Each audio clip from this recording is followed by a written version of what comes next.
All right, friends, welcome to another episode of the Crosspolitic Countdown, of course, brought to you by Crosspolitic News, crosspoliticnews.com, crosspoliticnews.com. You see it on the bottom of the screen. I am Andrew Southwick, and today we are joined by Crosspolitic News contributor Justin Cochran, and we're going to have a conversation overall about influencers. And to start the conversation, well, before we get there, let's not be rude. It's been a little while. After all, it is the Christmas season. 'Tis the season. Justin, thanks for spending a few minutes of your time with us on the Crosspolitic Countdown. It's good to see you today. Thanks for having me, Andrew. Happy to be here and excited to be talking about influencers. And we're talking about influencers because, Justin, you have an article up on crosspoliticnews.com right now, really listing and showing some influencers that would be worth spending our time seeing and learning from. And we're going to talk about some of those influencers here in the time that we have. But I want to start maybe with one of the most important influencers needed in America right now. And honestly, that's you and me, particularly the conservative, the Christian American voter. And because we are coming up on midterm season in America, gubernatorial races, I know in my state of Florida, the Ron DeSantis is about to be term limited. We've got a GOP primary for a governor in that state coming up. I believe it's August 18th to 26th, and that's also similar for many states around the country. There are House races, there are Senate races, and there are all kinds of signs right now that even the GOP and the DC GOP and the party apparatus thinks they might lose. You've got President Trump out on a tour touting the economy. You've got and trying to say that the economy is doing well. And then for some people it might be, but for many people it really isn't. There's a lot of paycheck to paycheck. There's a lot of paycheck to almost to paycheck happening right now. Spending stays at the same level as COVID, so on and so forth. And I think one of the reasons why, and we just saw, in fact, in was it Indiana or Tennessee? I believe it was Tennessee. They recently just had an election wherein the Republicans still held the seat because we had the Afton Bain, who hates America and hates Christians and apparently hates everybody else. At least that's what I'm told. But the margin of victory for Republicans was reduced from the 2024 election, which means you've got Democrats making gains. We saw Democrats sweep in Virginia a little bit ago with special elections there. And all signs are pointing to, not to mention Mamdani in New York. You've got another socialist as a mayor of Seattle. We are seeing the signs that, for whatever reason, the Republicans have succeeded once again to take wins that were once at their back and put them all in their face and demoralize their voting base. It's amazing. And we voted them in. We wanted to see people go to jail for COVID crimes, for Doge. We had all that dog and pony show. We saw Comey be indicted, but it looks like he's gonna be just fine. I guess he'll be going home soon. Big piece after big piece, it seems like we didn't get. We got a lot of executive orders, and some of those were good. Some of the different people feel differently about those, even within the conservative party. That's fine. But there is a palpable frustration on the Republican side. Part of the narrative is trying to say, well, Republicans are divided. It's the GOP versus MAGA, or all of a sudden, people that were on the mega coalition are now getting Trump derangement syndrome. And I don't think that's true. I think people are saying, I voted for Trump this time because I wanted certain things done, and those things are not getting done. Now we've got news out today that Trump is about to relax standards on marijuana. He's already done an executive order prohibiting the states from regulating AI for 10 years. This is something that actually conservatives across America fought against to keep out of the big, beautiful bill. And it also had reared its ugly head in other places, but now it's being forced through executive order. I'm sure that's going to end up in court, in a variety of different courts, et cetera, et cetera. But you're seeing this over and over again. And one of the things that I wonder is if maybe the most important influencers that are needed in America are the conservative Christian voter needing to reinsert their influence over the party that supposedly is supposed to represent us. and particularly that's going to, and we're worried about low turnout. For example, Susie Wiles was just on the Mom View. I don't know if you saw the clip. She was on the Mom View, which is a local news magazine show, and talking about how we're going to put Trump on the midterm ballot because Trump gets voters out to the polls. And to a degree, that's true. I do think it's less so than 24, but why isn't Republican governing getting people out to the polls? Why aren't conservative principles and vision for America bringing people out to the polls? And I think one of the reasons why is because we who are carrying that vision become so disillusioned that we're starting to drop off, and we don't show up, particularly in these midterms that matter so much. House races, Senate races, and primaries. If we're upset with the people representing us, why aren't we getting our butts to the polls and voting in the primaries and primarying some of these people out who we think are doing such a terrible job? That's a whole fire hydrant for you. And normally I don't open the show with a monologue like that, but we have a lot at stake in our country. And the most important election is always going to be the next one from this point on. And it really is. And these midterms are huge. If we stay home because we're disillusioned, we might be disillusioned, but that should be even more impetus for us to get out then and vote, especially in the primaries. If we don't like our current representatives, primary them out and vote in somebody you think will do a better job and will get the results that we're looking for. Mm-hmm. After all that, your response, your reaction, your take of what the GOP has to lose or not. Thanks, Andrew. I definitely love what you're saying about the American Christian needing to reclaim the base of the Republican Party. It's in disarray, in my opinion, right now. And it's difficult to wonder if, maybe the loss of the late, great, rest in peace, Charlie Kirk may have had something to do with that. He really, I could imagine him ahead of November 4th last month and ahead of the midterms next year, really bringing some much needed unity to the Republican Party. And unfortunately now, it's tough to say who really has taken over that mantle of the base rallier that Charlie was. But it's no doubt there are important races coming up that are going to decide, the future of our country. I'm in Florida, so our governor's race, I'm definitely going to be voting in that one. Not sure if I'm going to be voting for Byron Donalds, to be honest. I'll have to take another look at the candidates, but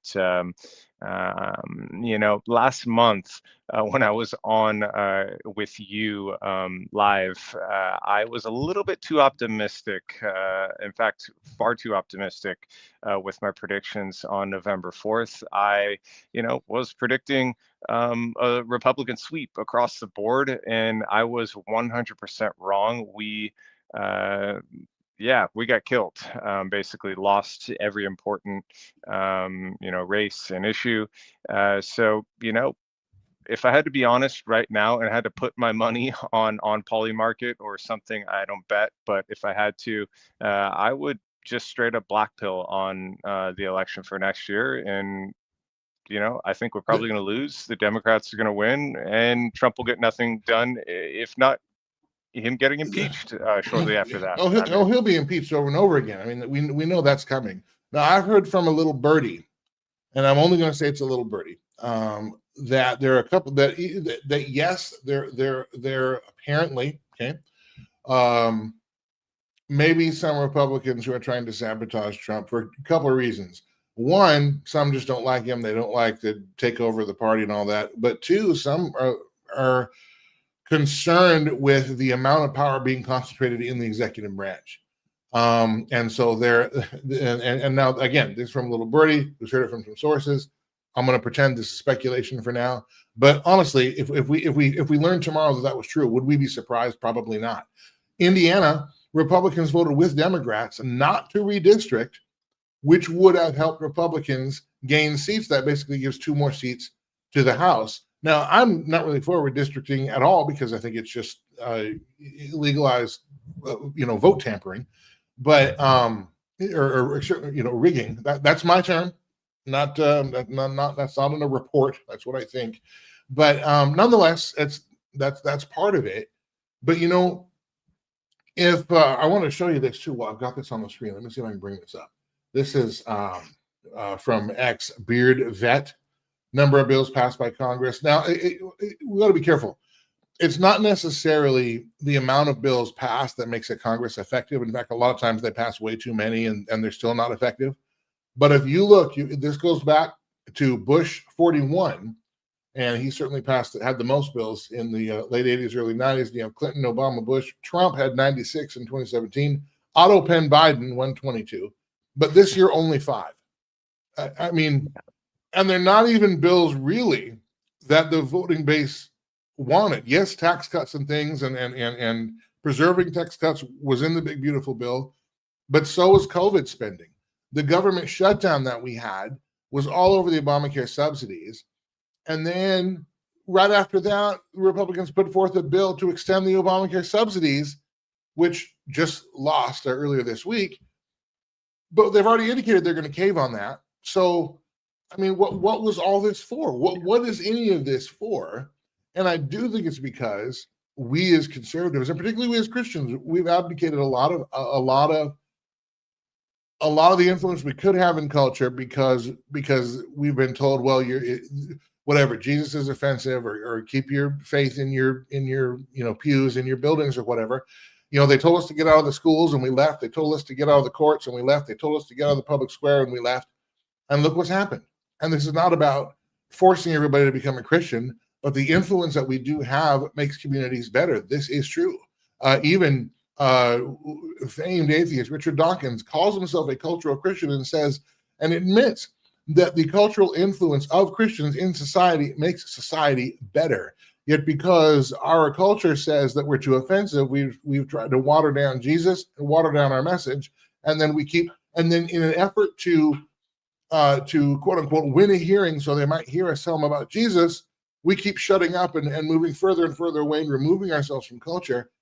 And I think we need to reassert ourselves, and not in a, again, I'm not talking about a trying to make a man-made theocracy in Christianity, but we certainly shouldn't be afraid to have our point of view, and to have our point of view be represented by some of the people who are supposed to represent us as Americans. Your thoughts?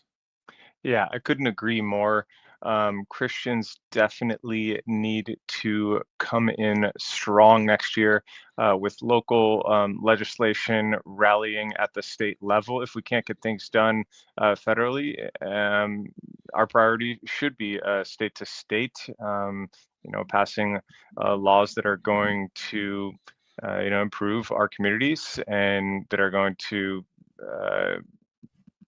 just align with the Christian viewpoint. But I'm not sure that's going to be enough to tip the scales in the election for next November. And then, of course, we're going to have shortly thereafter, or around that time next year, end of next year, presidential candidates lining up for the next presidential election, and ultimately I think something like, whether it's a war in Venezuela, hopefully not, or elsewhere, I think it's going to have to take some kind of unfortunate, unforeseen kind of black swan event to really supercharge Republicans toward a victory. At this point, I'm more optimistic about local Christians enacting change locally than maybe what the results will be on a national level, but we'll see. Last question on this, and then I do want to move to your article, because in as much as we might be lamenting our lack of influence and hopefully mobilizing some increased influence, there are some influencers worth paying attention to. Of course, the recent criticisms of Trump 2.0 is that it has been out of touch, both back in May and just a few days ago. President Trump said that, admitted that his tariffs would cause some short-term pain or whatever it might be. I think it might be long-term pain if that's going to be your sole economic policy, because it is a tax on consumers ultimately. Businesses can't absorb the higher costs for that long, and we know that because there's $12 billion going to farmers who are getting the pinch from the tariffs. That's why they're giving them money to offset that. But we're told we don't need $37 for our kids. They can just do 2 or 3. We don't need 2,000 pencils. We need 2 pencils. That messaging came from Donald Trump both in May and recently. That was, and that's how he's defending part of the tariffs effect both on higher prices and then which will also affect the supply chain, and there will be less for us to purchase, partly because it's more expensive to produce. So it's not I don't believe that's a misstatement. I think that's his real defense of that. But that seems so out of touch. Also, that kind of messaging, that's progressive messaging, isn't it? They're the ones that tell us how many weapons do you need? How big of a house do you need? How hot or cool do you need to keep your home? How big of a car or small of a car do you need? That's what they tell us. Why are we copying the same message and the same messaging tactics and really some of the governing policies as it's turning out in practice of those who carry a vision for America that we are trying to stop? Mm-hmm. Yeah, that's a great question. I think it's a negotiating strategy, to be honest. I don't think Trump is going to be following through with austerity measures across the board. I don't think he's going to be standing behind those threats for long-term tariffs. I do think he's going to basically chicken out on tariffing because our economy it depends on it, and people's IRAs and 401ks. I mean, if you have Donald Trump, you know, catapulting us into another depression, so that we can rebuild industry and bring jobs back to America, and we're going to tariff our way to reindustrializing the country, you're just going to have a Democrat come along and say, we'll give you free money, and the Republicans are going to lose. So yeah, in this country, you don't win elections by making people poorer, even though I would be willing to have less things, to to pay more for things, but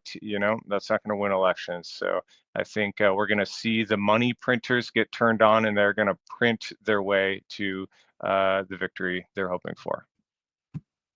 Well, that's not good news, Justin. I thought you were going to make me feel happier. It's Christmas time in the night, man. You just told me there's going to be more inflation. You just told me my dollar's going to be worth less to Well, win there are an election. I mean, yeah, well, I think I think there are some ways to we just saw gold hit all-time highs. I think there are some ways to keep money safe and to save in spite of inflation. All right. Well, let's turn for a few minutes here to the article that you wrote. This is up on crosspoliticnews.com. Again, you can see the website at the bottom of the screen, crosspoliticnews.com. And it is Hidden Gems, the influencers your family needs to follow. And really what you've procured here is a list of influencers that you believe people can trust and conservative Christian families can trust. Why don't we break down a few from these categories, maybe pick the one, for example, from Top Tier Theology, which you see on the screen here. Maybe pick the one influencer that you would point people to from this category and why. Yeah, thanks for bringing the article up. In the title, when I said, the influence your family needs to follow, your family probably needs to be having a Bible study, a family Bible study, or at least breaking out the board games or something. We probably need to do less screen time overall. But as a disclaimer, I can't stand behind what all of these influencers believe. They're actually not all Christian. But I would say there are even a couple on there that are concerning, some of what they put forth, even some of the Christian ones. So you do have to make your own judgment calls for each one of these influencers. But on out of top tier theology, if I had to give my pick, it would be in no hierarchical order there. I would say Douglas Wilson is a must follow. He is the head pastor at Christ Church in Moscow, Idaho, where Canon Press is headquartered and where Crosspolitic News hails from. So yeah, definitely give Doug Wilson a follow.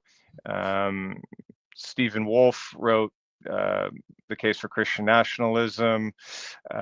J.D. Hall is more on the anti-Zionist critique, so a little controversial there. He is Christian. And then Brian Sylvia and Eric Kahn are the most pretty, just a little bit, they got into it with some more traditional Christian, groups.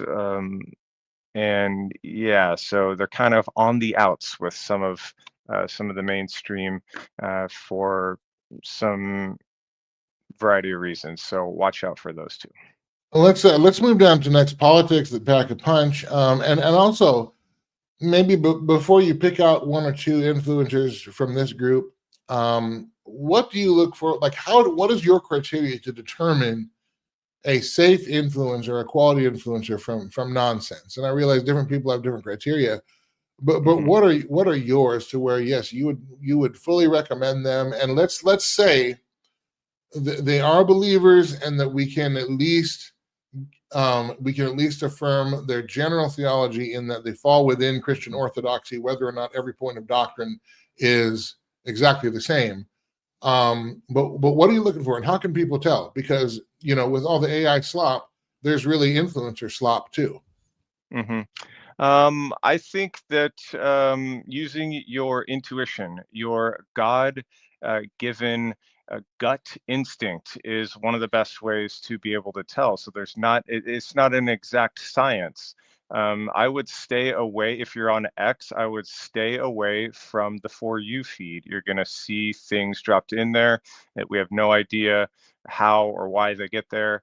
I would stay in the following feed. So if you want to follow one of these on the politics list, yeah, and to your point, none of these are really folks I would go to for a solid Christian perspective. I mean, I'm not even sure all of them are Christians. Savannah Hernandez works for TPUSA. So I like her attitude. I like the fierce analysis she brings.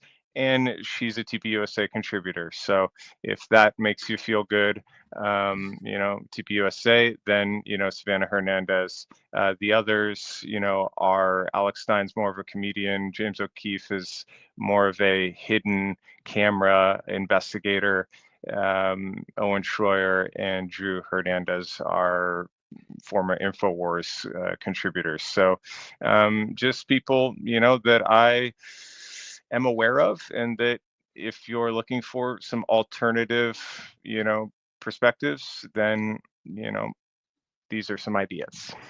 All right. And as we look, I think we got enough time for a couple other categories. As we do, thanks to those of you who have been with us here on this episode. We see all your comments there. Rocker Rock, thanks for contributing here to the program today. He had mentioned in our earlier conversation about just the GOP's midterm chances that Dems are going to take it back unless the particular he puts a lot of it on MAGA, but he or she, I'll say.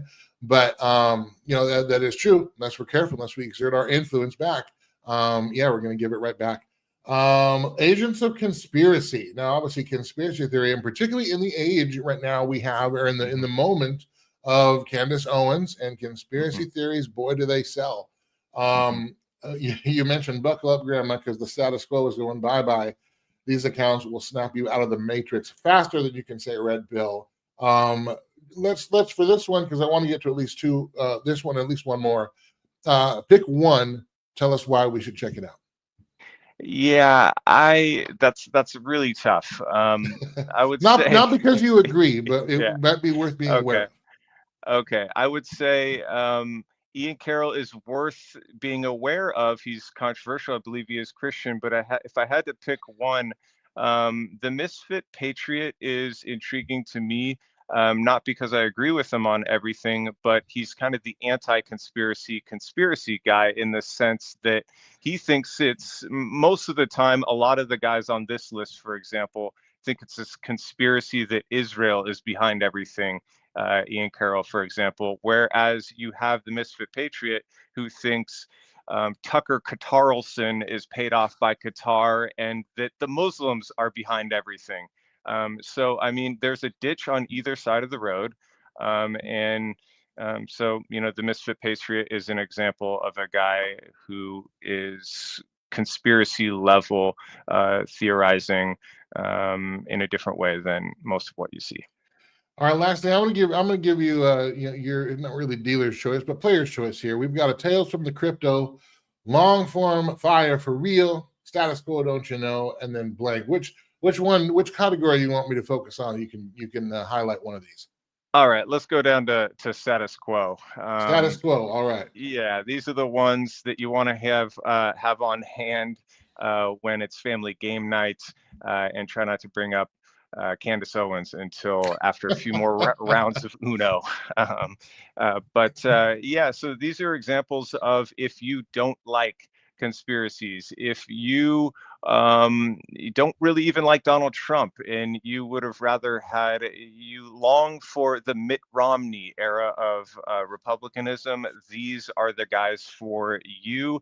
David Bahnsen is kind of a financial guy, the son of the late theologian, where his work is available through Apologia Church in Arizona, where James White is a pastor. James White does a lot of debates.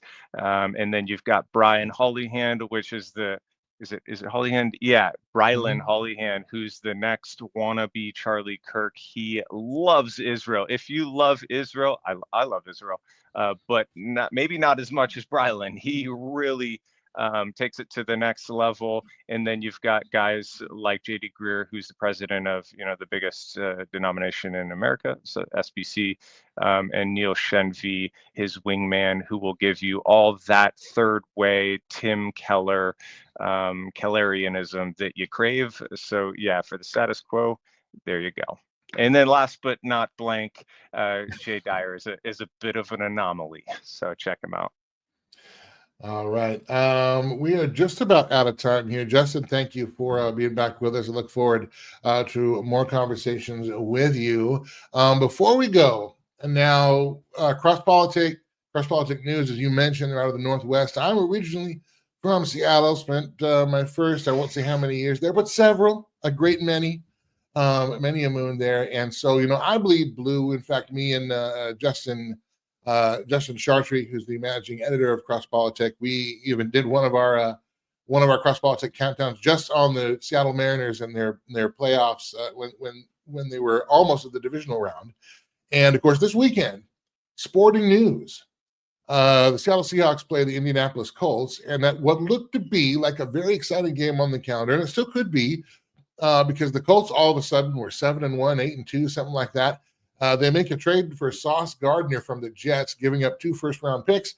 Then all of a sudden they start getting injured. Everybody gets injured, and of course now Daniel Jones was already playing on a broken leg, tears his Achilles. He's done for the year, and but not only that, but their backups for Indianapolis are also injured, so they had to go looking for a quarterback. And don't you know, they found Philip Rivers. You remember Philip Rivers was with the Chargers for a while, ended Oh his wow. ended his career with the Colts. In fact, his last season with the Colts was a COVID year, 2020, and they went 11-5. So he did not end poorly, but he just came back. And I don't know if you know this, I have a picture. They just, because when you come back on the team, they take a new picture.